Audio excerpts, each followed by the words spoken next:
back to the Childhood Cancer Perspective, and thank you everybody for sticking with me. Over the past couple of seasons, I've had the honor of being able to interview other families, parents, organizations with a like-minded mission of ending pediatric cancer, or at least making a massive difference in this community. And I would say that meeting these amazing people and doing these interviews is the silver lining that we all look for in whatever situation we're in. The pediatric cancer community is not something that we ask to be a part of, but once we are in it, I have never found any stronger group of people ever on this planet. So today is my guest is somebody that I've had the honor of hearing speak at the Childhood Cancer Caucus in DC each year. And if you haven't heard of that, please look into it. And also, I heard the speech this year at Cure Fest at the Festival of Lights and Freedom Plaza that was really moving because it was so intense and something that you want to get out there and we want to make a big difference. And sometimes we feel like we have to yell at the people that aren't listening to get them to hear what we're saying. So today, my guest is Gavin Lindberg, the president of the Evan Foundation. And I will introduce you and allow you to kind of explain a little bit about who you are and what you do. Curtis, it's great to be with you. Thank you for the invitation. Thank you for what you do.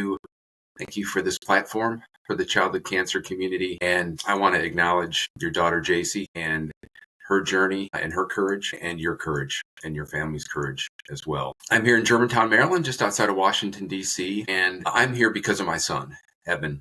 Evan was our only child. And, I could go on all day about Evan. Just the most intelligent, funniest, certainly courageous, curious, compassionate little boy you ever wanted to meet. Loved dinosaurs, loved monster trucks, loved beating his dad at driveway hockey and video games, and loved to laugh. Had the most wonderful, infectious laugh, and Evan was the light of our lives. And everything was perfect until it wasn't. So I'll take you back to the fall of 2006. Evan was 3 years old, and he started to experience really severe leg pain. And I won't go through the whole diagnosis journey, but I remember his pediatrician, we had been in to see her a couple of times with this leg pain issue. She had been in practice for over 30 years, an incredible woman. And I'll never forget it. She said, "I'm going to call someone smarter than me to ask about your son." And I knew then that something was going on. And the advice that she got was to take Evan to our local hospital here to get a CT scan of his abdomen. And within minutes of that scan being performed, we were told that Evan had a large mass in his abdomen, specifically on his right adrenal gland. And that night, we were admitted to the oncology floor of Children's National Hospital in Washington, D.C., and a few days later got an official diagnosis of stage 4 neuroblastoma. And for those who don't know what neuroblastoma is, I envy you. I think, one of the most simple ways to put it is neuroblastoma, high-risk neuroblastoma is one of the worst diagnoses that a family can get. It's just a devastating, deadly, evil, cowardly pediatric cancer that strikes young children like my son. And that diagnosis started us off on a 4-year journey. I call it 4 years of courage, Curtis, because that's what it was with Evan. Just 4 years of nonstop treatment, not a day off. He was either in treatment or recovering from treatment. And as you know well, frequently the recovery is worse than the treatment itself, right? So we spent, again, the next 4 years between 2006 and 2010, really going up and down I-95, looking for something that was going to help our son. And what I mean by that is we spent a lot of time at Children's National in DC, a lot of time at Memorial Sloan Kettering Cancer Center in New York, a lot of time at the Children's Hospital of Philadelphia, two of the world's premier neuroblastoma research and clinical institutions. Gosh, you throw in an emergency brain surgery on the other end of 95 in Florida on a spring break. Yeah, just constant treatment that we can certainly go into if you're interested. What I learned about my son is I don't think there's ever been a more courageous person ever on the face of the earth. What he endured it's really unspeakable. And I find it not only medically unacceptable, but morally unacceptable. What children like Evan go through and that JC go through. And at the end of that 4-year journey, treatment finally failed our son, and he passed away in the fall of 2010, and he was 7 years old. And like yourself, I continue his fight, and my wife continues his fight in memory of our child. And we're trying to make a difference for kids like him and families like ours. Right. And I think you're doing amazing work. And like I said, to be able to hear you speak about it each year at the Cancer Caucus, as well as hearing it at Freedom Plaza, at Cure Fest, and things like that, it definitely is. It's inspiring because a lot of people in our position don't really come out of the darkness once it happens. And there's really no way to grieve when you lose a child. There's no right or wrong way, but a lot of people choose to kind of not be in the front lines of it. And we kind of get asked a lot of questions, and I'm sure you do too, is why do you continue to do this? And the answer for me is we're not fighting for JC anymore because we couldn't save her, but we're fighting for all the kids that are going to be diagnosed moving forward, and for all the research that we don't think is happening and the money that we know is not going to it. We're fighting for them. And, JC had a 520-day battle, and from day one to the day she passed. And it was something that she also did with a smile on her face. I can't even understand it. I can't explain it. These kids go through the worst times of their life. And I often make the joke that the man flu is a real thing, and it will put us on the couch and we'll complain about it all day. But yet these kids go through the worst treatments of their life. And we're told as parents, God, don't get the chemo on you. Don't get any of this. You can't do, because it can do this to you and all that. But they're smiling and they find a way. It's that genuine kind of true hearts that they have that we're missing in this world right now, that I wish we had so much more of. And they put us they give us a perspective on life that I just don't think you'll find anywhere else. I couldn't agree more. They're teaching us all a lesson, right? And on a daily basis, I was just dumbfounded at how my son dealt with this. And I try to, as I move forward in life, remember that courage. Curtis, I'll tell you, some days it's easier than others, right? But whenever you start to feel like, gosh, are we really making the impact that we want to make? How do we keep doing this? You just think about what your kid went through, and then it's easy, right? The second I start thinking about what Evan endured, then, I'm going to get my butt off the couch and try to do something every single day. And, I completely understand those families who, once they get on the other side of this, whether it's, when they become a bereaved parent or if their child survives, and they say, I don't want to ever have anything to do with this world again. I get that. And I totally respect that. I understand it. But for my wife and me, it was just the opposite. We wanted to not only continue Evan's fight, but I don't think that I could live with myself if I was sort of just going on, my everyday without trying to make a difference for kids like him. And that, that's just me. But I certainly felt that from really day one after we lost Evan. And it's amazing. I think people who don't really know our community, you would think, gosh, this is full of sadness and tragedy and despair. And those things are certainly present, unfortunately, all too often. But I think you touched on it well. You're never going to be more inspired by a group of people in your life than children with cancer. You just aren't. And it's such how to put it, it's such an unfortunate blessing, maybe is the right way to put it, to have the opportunity to spend time with these kids like we do. Because you wish, beyond everything, that they would not have to endure the fight that they're enduring. But at the same time, you're just inspired, and it puts everything in perspective. And I'm so grateful that you're shining a light on what these kids go through this podcast and this platform, because more people need to know. And one of the things that drives me and my wife in our mission is, this whole crisis, and I will call it a crisis, of childhood cancer, the leading cause of death by disease among children, unbelievable toxicity that kids endure, the fact that, by the time survivors are 45, they have a 95% likelihood of having a significant debilitating health issue. The average number of years lost when we lose a child to cancer, 70 plus years. Think about my son, 7 years old, right? He falls into that category. This is a crisis. And it's a crisis not only for individual children and families, but it's a crisis for the country. These kids are our future, right? And this is a crisis, and we're not treating it as one. And that's really the point I'm trying to make. We're not treating it as one. We're not investing in these kids. We're not, frankly, serving them and doing them justice based on what they're going through.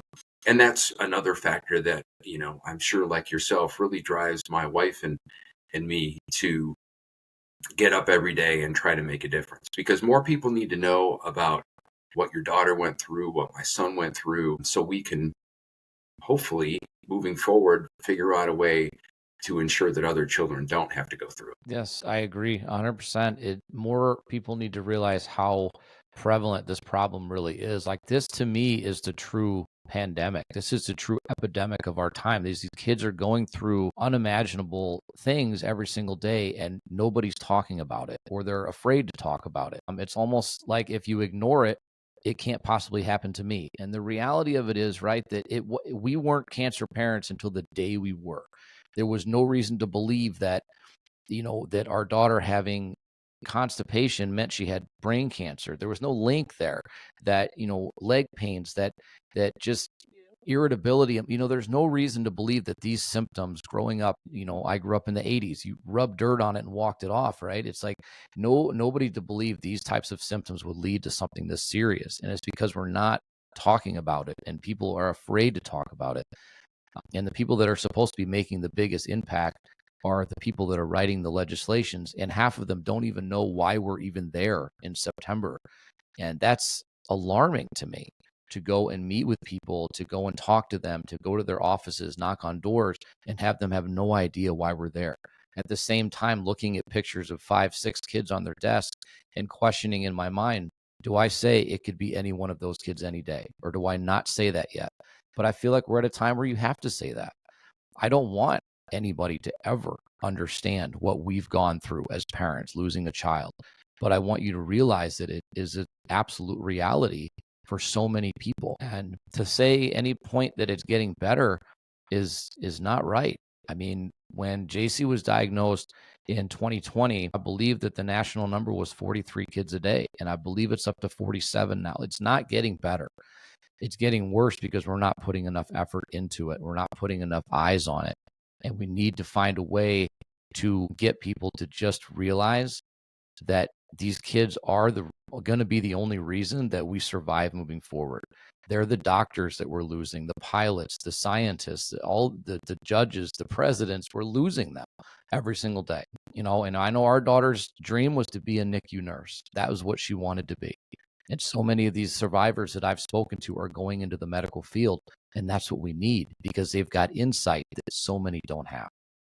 Well, that's so well said, and I'll share with you that, and I'll talk a little bit about the Evan Foundation, as we go. But one of the initiatives that our organization has is a college scholarship program, and this is open to either survivors of a high-risk cancer or a current patient of a high-risk cancer who is graduated from college and on their way to a 4-year institution. And we have 9 scholarship winners over 3 years, and to a person, Curtis, to a person, they are all going into a field dedicated to making life better for kids like that, children with cancer. They want to be oncologists, nurses, child life professionals, pediatric anesthesiologists, clinical geneticists, on and on and on. That spirit of giving back. We have one winner who is focused on biomechanical engineering to develop better prosthetics for children and adults who have to have amputations due to their cancer treatment. And these kids have a perspective on life that very few people have. And they're all, in my view, they're all heroes, but they're all destined for greatness. I mean, these people are motivated and they're going to do things that you can't even imagine. And it makes you wonder with great sadness, what would JC have become, and what would the difference be that she would make? And I know it would be significant. I feel the same way about Evan. He was destined for great things. And I know every father says that, but I know that. And I know you know that. And that's why, as challenging as it is, I think everyone just needs to understand the value of raising your voice, the power that one person can have. It's amazing what happens when one person speaks up and doesn't take no for an answer. And that reminds me, I have the privilege of giving a lot of talks across the country to various audiences. And when I speak to clinicians and investigators, one of the talks that I give, it's called Lessons from Evan. And I go through a series of lessons that I learned from my son that I would like them to learn too. And one of those lessons is be a disruptor. Don't accept the status quo. If you got to piss somebody off to make progress, piss somebody off. I think of John Lewis and the whole concept of get in good trouble, right? He, of course, was talking about the civil rights movement, but I take that point in our world, Curtis, right? There's a time to raise your voice, be a disruptor, and stand up for these kids because they can't stand up for themselves. And that's another piece of this that's so frustrating, right? You look at these kids who are so sick and in such a difficult situation, and gosh, you just wish that people who had the ability to, make important decisions, drive investment, and drive support for these kids could actually be at the bedside every day, like you and I were. Then things would start to change, right? So as difficult as it is, we have to be their voice. Yeah, and I'm happy I was happy to be my daughter's voice and her advocate. And, I always look back on it now and think, was I loud enough then? Was I impactful enough then? What could I have done? And the what if questions are just something it's an unfortunate side effect of all this. You're never going to get away from it. But I love the idea of kind of be a disruptor. It's because it makes so much sense, because I've often said it's kind of the same thing, that if you have to be annoying enough to get people to listen to you, if that's what it takes, if you have to be a pain, then you be a pain.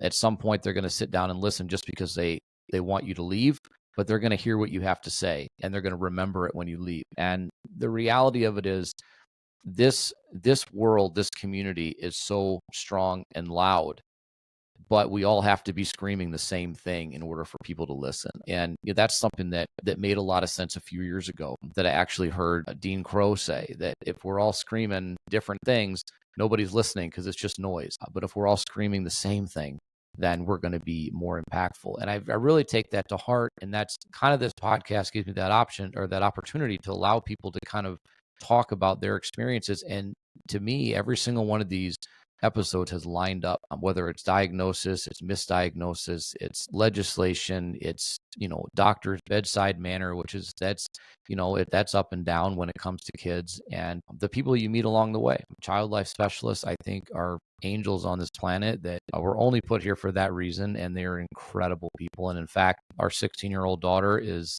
studying to do that right now, and that's what she hopes to go into after high school. And it melts my heart, because I know how impactful it was to see those people being around her sister, and it gives her a drive. And so many people, like I said, that I've spoken to, are going into these fields because they want to make a difference and they've got an insight. When you talk about the scholarship program too, if we go back to that for a second, I know that we as an organization are starting to really think about what other kind of, how many more irons we can throw in the fire, really, if you want to put it that way, and how we can make more of an impact. And that's something that we've talked about. So actually, I wanted to ask you a little bit more about that, and to go into detail, maybe how it works and how people apply for it, and how you really choose where that offering is going to go. Yeah, happy to. So we put out a wide call for applications to be submitted. We do this every year. So we have a 6-week window, March 15th through May 1st. And the criteria are really kind of straightforward. You have to be, as I said earlier, a survivor or a patient with a high risk of pediatric cancer. And you have to be a high school senior on your way to a 4-year institution in the fall as a freshman. And our written applications, it's pretty intensive. We ask for a lot because our investment is a lot. We give every winner $10,000. And for us, that's a lot of money. And it's really challenging because you get, all of these wonderful written applications with essays and, all of your academic credentials and letters of reference, et cetera, et cetera. And, then it's up to our committee to weed through those. And, depending on the year, we'll get, 40 or 50 applications, and you have to whittle it down to the finalists. And that's difficult because really you want to give them all a scholarship because you know what they've been through, right? But we have a list of criteria that we use. Financial need is one of them. And then we determine our finalists, and then our committee actually takes the time, and I'm proud of this, we take the time to spend time with each of the finalists with an interview. So we will get on a Zoom meeting with each finalist individually and spend about an hour getting to know them. I'd call it an interview, but that's too formal. It's a conversation. right? It's just getting to know these kids. And then we have the difficult task at the end of it of determining, who's going to win. And our budget, we've been fortunate that we've increased the number of awards every year. The first year it was 2. The second year it was 3, and this year it was 4 winners. So we make that judgment, based on our budget for the year for the program. And then we announce the winners on July 1st.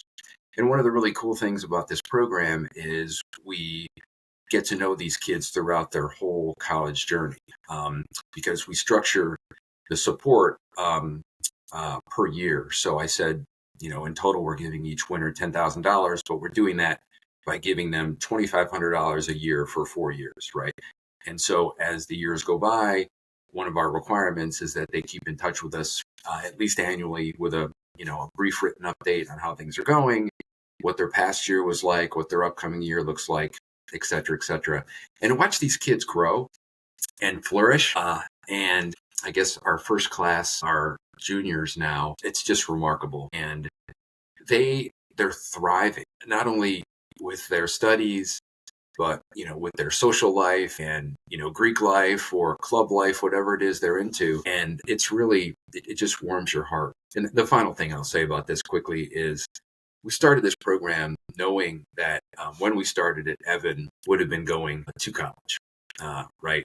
He was of that age, and it's really devastating to think about that. So we named it after Evan and another neuroblastoma patient, wonderful young man named Eric Ledwinski. And Eric, he was diagnosed with neuroblastoma as a young boy, had a really, really difficult fight at the beginning, and was able to get clear of disease and had many years, I think it was 10 or 12 years of being free of disease. And he was in college, and it returned, just tragically returned. And Eric passed away the same year that Evan passed away in 2010 when he was in college. And Eric's mother, Donna Ledwinski, is on our board. So our college scholarship program is named in honor of Evan and Eric. And it's one of the great things that we do. And it brings us a lot of joy. I think it's incredible. And I think, to give, obviously they're getting an opportunity to kind of move forward with their life and not let it define them, but really to own what they're doing, and to have a scholarship program like that, I think is incredible. One day, I don't know when it'll happen, but one day I would love for our organization to be able to do that and give back, in that way too. It's something I think that's incredibly important to support the furthering of education for these kids and what they've gone through, and they deserve it. As far as I'm concerned, whatever respect they've earned every bit of it from us, and if that's the way that we can support them, I love that. So that's truly something I hope we can do one day. That's important. So you reposition. So you mentioned about, obviously the Evan Foundation. So what else where did the Evan Foundation start? And then what more do you do? Obviously the scholarship program is a small piece of it, I guess, in a sense. So what does the Evan Foundation do? Yeah, so we were started in 2011, not long after Evan passed. And yeah, the mission is simple, right? It's bring joy to children battling cancer today and drive progress for a better tomorrow. And we do that really in 3 areas. So one is patient and survivor wellness.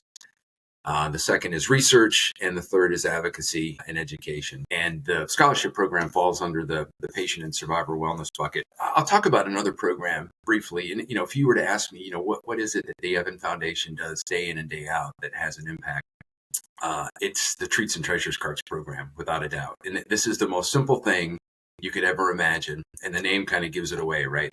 This is giving kids with cancer and blood disorders a break from treatment, a moment of control and empowerment in an environment where everything is, being done to them, and something to look forward to by offering them these Treats and Treasures cards. And I'll tell you how this started. So way back in 2012, Wendy and I started rounding the Treats and Treasures cards that we developed and paid for through the foundation on the hematology oncology floor at Children's National Hospital. So 33 rooms there on the inpatient side. And we've done that every Wednesday since April of 2012. And you add it all up, and it's something like 16,000 visits to kids on that floor. And this is it's the simplest thing in the world. And I cannot tell you the impact that it has. These kids, Wednesday is the favorite day of the week. As you know, they spend so much time in the hospital that something to look forward to is so important. And it's so much more than just the items that they get to select. Again, it's that ability to make a decision. It's that ability to have a little bit of fun, get a visit, from us, and that extends to mom and dad too, and the siblings. Everybody in the room benefits. And the feedback that we've received from this from day one has been overwhelming. Families who want to give back, I choke up thinking about it, but we have so many kids who get a little break from treatment and they go and they do a toy drive for the Treats and Treasures Cards program, or they have a birthday party or bar mitzvah or what have you, and they're generating toys for this program. We have survivors who do fundraisers. I could go on and on. And it's really, really an incredible thing. And it certainly is an incredible thing for Wendy and me. Every Wednesday, we get the honor of spending time with these families. And not that we need it, because we've lived it, but it is a constant reminder of the plight of these families and the need to do more for them. It serves that purpose as well for us. So, when we saw the impact that this had, we decided very quickly that we wanted to expand it. And we've done that. So now we have 24 hospitals in 3 countries, actually, who treat kids with cancer and blood disorders who have the Evan Foundation Treats and Treasures Cards program. A large number of hospitals in the U.S., hospitals in Canada. We have a wonderful partner in Canada, the Kindred Foundation, that helps us spread the program in Canada. And then we have the Treats and Treasures Cart at Great Ormond Street Hospital in London, UK, and that's in partnership with another great organization, Alice's Ark UK. And the common theme here is again giving kids a break and giving them something to look forward to, and in that moment of control and empowerment. And you add it all up, and it's probably around 1,500 kids a week are benefiting from this program, either in the inpatient setting or the outpatient setting, or both in some hospitals. And if you had told me when we started this way back in 2012 that we would have this kind of impact, I never, ever would have believed you. But I see it. I see it every Wednesday, and we hear about it, again, through notes and emails and toy drives and feedback from families. So that's a big part of what we do. And I think that is so important. It seems simple, but yet we're in the same boat as well, sending care packages to kids. And we've had that question come up before, like, you're not solving anything. You're not, you're not curing cancer. You're not putting this, that, but it's so simple that when we saw the impact that a care package had for our daughter when it came in the hospital, because that's theirs. That's the mail with their name on it can mean so much. For us, mail with our name on it means bills, right? For kids, they see a package, it's got stuff for them in it. And when we started this in 2020, we just crossed this year over 1,000 packages that we've sent, and it's That is incredible. great. And it means the world to us, because we know that when I get responses from parents, and we never ask for that, they'll send videos and pictures and emails and same thing, and kind of let us know the impact it's having. The care package side, the Treats and Treasures Cards, that type of thing that takes their mind off what's going on for a moment, is so important for their mental health. And to kind of get out of that, we're stuck in a hospital. It doesn't always have to be scary, and it can be turned into a fun thing. So I can absolutely, feel the impact of what that does, and feel the impact of what we do in so many organizations that are trying to just put a smile and focus, putting a smile on the kid's face. It makes an impact that you cannot measure. Amen. And thank you for doing what you do. I just put a sort of a final point on it. This is a couple of years ago. Wendy and I were at CureFest in Washington, and this was the Sunday program down on the mall. Wendy saw this mom who was the mom of a patient who we used to see all the time. And it had been years, hadn't seen her or her daughter, which was a good thing. And Wendy walked up to this woman. I get emotional thinking about this too. She walked up to this woman and said, a big smile on her face, and she says, "Do you remember me?" And this mom looked at Wendy and said, "Do I remember you?" She said, "I will never forget you. And my daughter won't forget you either." And she went on to tell us about how her daughter is is thriving at college as a survivor. So just like you, Curtis, I don't need anybody to tell me the impact that something very small seemingly small, can have, the smallest things have the biggest impact. And I've seen that firsthand. They absolutely do. And it's, again, this is one of those things that we don't expect. We expect to, you have the cart, or you expect to send a package out, and really that's it. I'm not waiting for a phone call. I'm not waiting for an email. Those things are beautiful, but, and I guess, I had more or less a similar type of, interaction at CureFest this year at our booth, where I don't know what it was, but I had at least 3 or 4 families come up that had recognized me from social media, but also from, the pink unicorn. They know that unicorn, that logo, they know it, and they came up and to talk about that we had sent something to their child, and we had brightened their day. And, the unfortunate side is that at least a few of those families, their child had passed away, but to know that we had brought a little bit of joy to their day, in a time when it's hard to come by, and it makes such an incredible impact, not only on the community, but on us personally, to know that we're able to provide that in a time when it seems often hopeful, or, less than hopeful, that we're able to see anything positive happening. I had, when I had a really good experience, I think, in January of this year. And if we're covering, so kind of to talk about neuroblastoma a little bit, that we have the UW college system here. And I had an opportunity to go to UW-Madison to meet with a doctor that has his own lab there. And they're specifically researching neuroblastoma. And to go and literally walk around the lab, see the samples, to see the progress that's happening, and to hear them in a meeting at the end of the day. I spent the entire day there. Talk about their progress and their testing and all this. There's progress happening, but we just don't see it on the outside. And even me or you seeing it on the inside, I don't think it's happening as fast as we'd like it to. And the one word I would say to describe all of it, whether I see it firsthand, I hear about it in DC, whatever, is bittersweet. Because I know for myself and my wife to go, and we listen to the speeches, and we listen at the Childhood Cancer Caucus meetings, and we're hopeful for the future, but at the same time looking at each other and going, why couldn't it have happened before? Why couldn't it have happened for JC, for Evan? Why now is all this stuff happening? And so I want to ask kind of a little bit about the research that you have supported and that you do support, and what your initiatives are right now. Well, thank you for sharing that about Madison, University of Wisconsin, Madison. I'm sure I know the team that you visited, because I know those folks well, and they're just doing amazing work. Dr. Sondel. That's it. Yeah.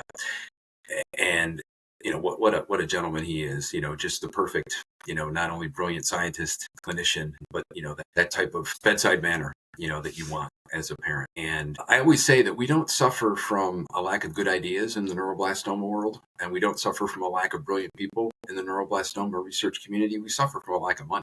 I mean, I'll just be blunt. Yeah. There are some brilliant people in this field, and I have the privilege of working with a lot of them. I serve on a number of research teams as a parent advocate. Some of them are focused exclusively on neuroblastoma, more broadly on childhood cancer. These people they're leaders. They've dedicated their lives to these kids. They are just as anxious as we are. Well, maybe not as anxious as we are as parents. I don't think you could be more anxious as mom and dad, but you take my point. They want to get rid of these toxic treatments that are status quo now, and move to something that's more efficacious and less toxic. Kids, it's frustrating to me, as I know it is to you, Curtis, that so frequently kids are relegated to the back of the line in terms of research, and they should be at the front of the line. They should be prioritized, and that's what I continue to speak out about. We should be prioritizing children in investments and in clinical trials, and not the other way around. But in terms of the Evan Foundation, so we, for the past few years, have really focused in 2 areas in our research program. One is supporting talented early career scientists in the neuroblastoma lab at the Children's Hospital of Philadelphia. And again, as I mentioned, one of the world's premier clinical and research institutions for the disease. And this has really been an amazing thing because, gosh, this program is 10 years old now. We've had 3 scholars over the course of those 10 years. And the goal here is to take really talented, dedicated young scientists and keep them in the field of neuroblastoma, right?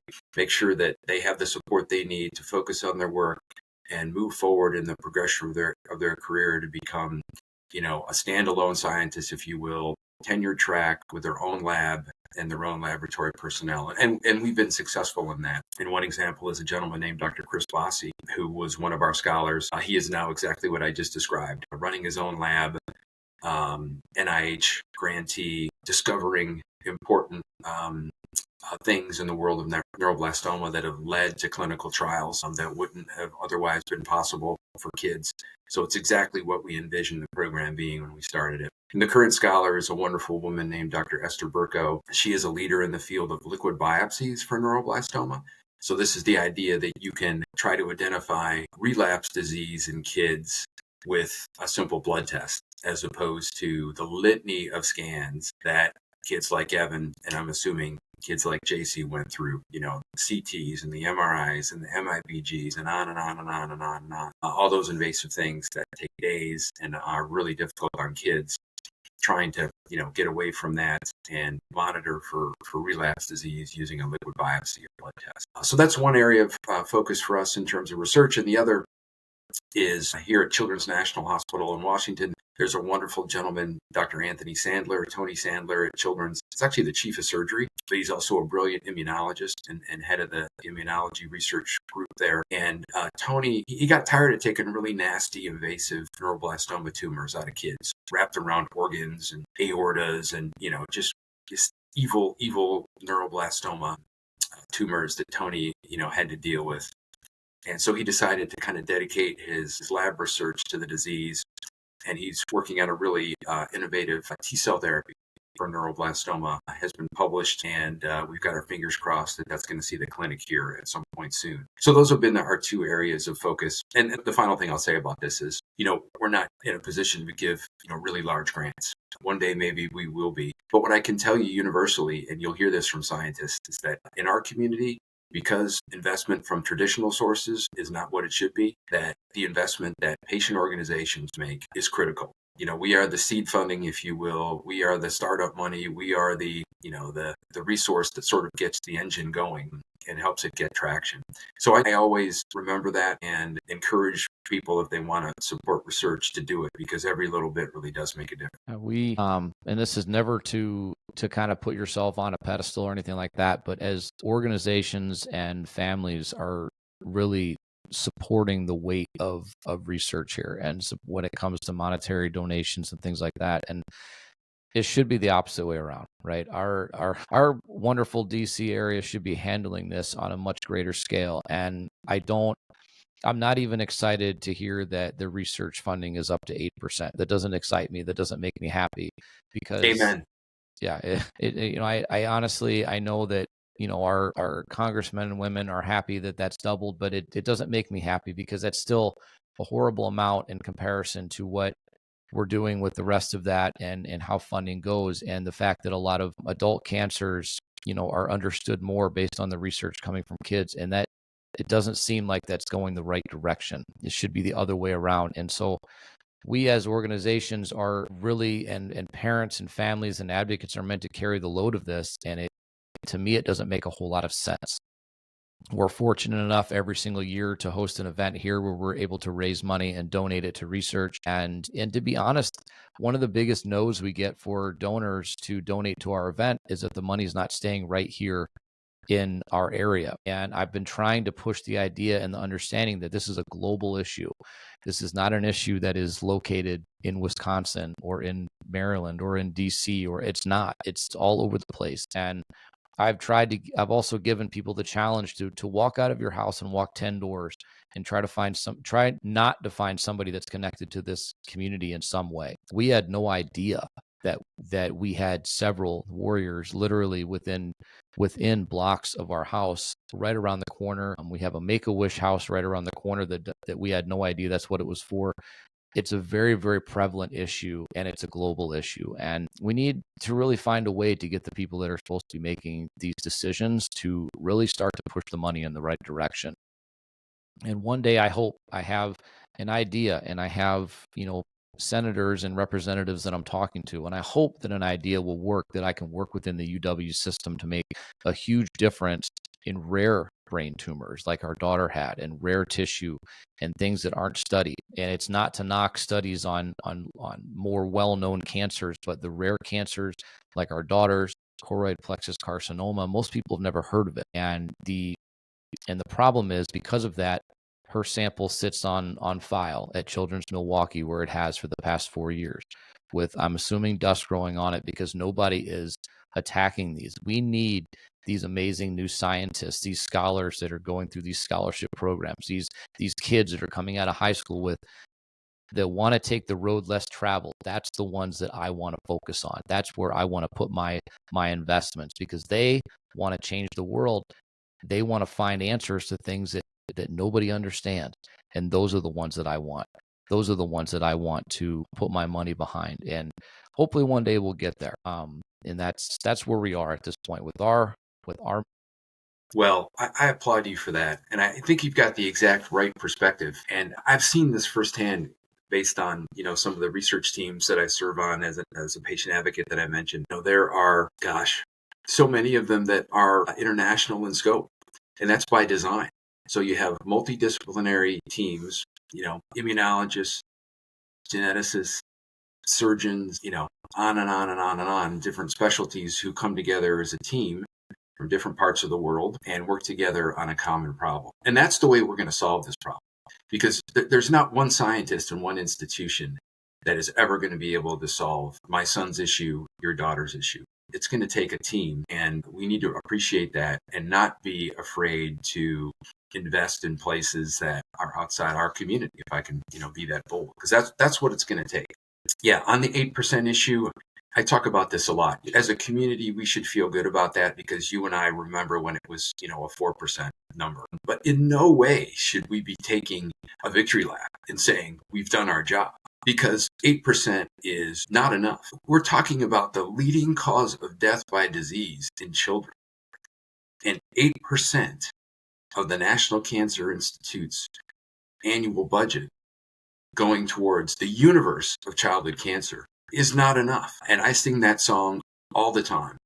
And I love the folks at the NCI. I work with them. I serve on a number of committees at the NCI, but I'm outspoken when I feel that kids are getting the short end of the stick. And we need to continue to do that with our friends at the NCI and our friends in the Congress. And, I quoted John Lewis a little earlier in our conversation. I'll give you another civil rights hero quote that, people who have heard me speak always hear me say this, but Martin Luther King Jr. talked about the fierce urgency of now in the civil rights movement. And that sentiment translates perfectly to what I know you felt and I felt sitting at the bedside of our kids, the fierce urgency of now.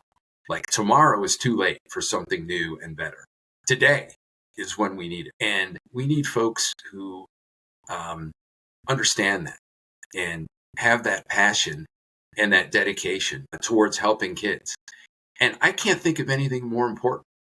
And I'll get on my soapbox here, as I'm prone to do on this issue, but I'm biased, but I can't think of anything more important than helping a kid battling cancer, not only from the individual's perspective of that child, but for the health of the nation, the future of the nation. And again, we're not suffering from a lack of quality proposals, meritorious scientific applications, great ideas. We're not suffering from any of that. We're suffering from a lack of investment and, quite frankly, a lack of prioritization in many instances. And the only way that changes is by folks like you and me speaking up. And so that's what I'm going to continue to do. And we're on the right side of this. Again, I'm biased, but we are on the right side of this issue. And we just need folks, to understand that. And the final thing I'll say, Curtis, is, we're not in a position at all to, take a victory lap, as we discussed, but we should feel good about the progress that the community has made on the advocacy front. So over the course of, my son passed in 2010, over the course of the past 14 years, there have been great strides that have been made.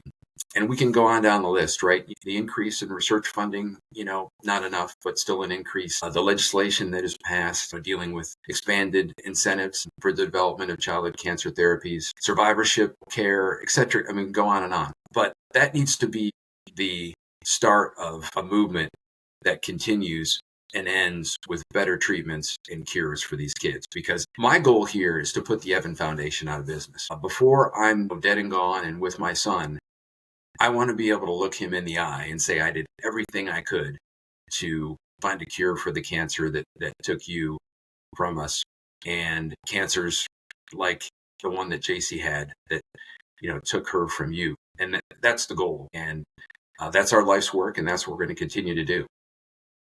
We are honestly speaking the exact same words in that sense that I have over and over said that we are kind of the antithesis of a business, right? We just want to go out of business and be done. I don't want to be here doing this because I don't want to be here doing this because I want it all to be over. We have found a cure. We have found a way to stop all this, and then we're not needed anymore. We've completed that. I ask myself the question every day, am I doing enough? Have I made enough of an impact? And I want to be able to look JC in the eye and say, I did all that I could.